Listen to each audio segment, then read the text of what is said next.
Азан және азан дұғалары әрі қамат. Азан айтып болған соң қамат айтылады.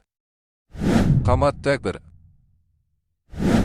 Ерлерге мейлі жеке, мейлі жамағатпен болсын парыз бен қаза намазға тұрар алдында қамат айту муаккат сүннет.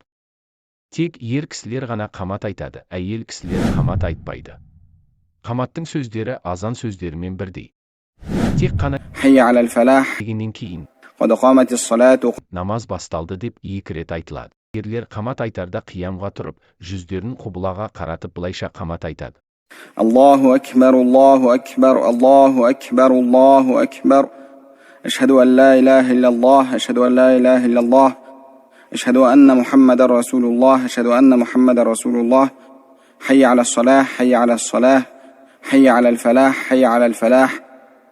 قد قامت الصلاة قد قامت الصلاة. الله أكبر الله أكبر. لا إله إلا الله.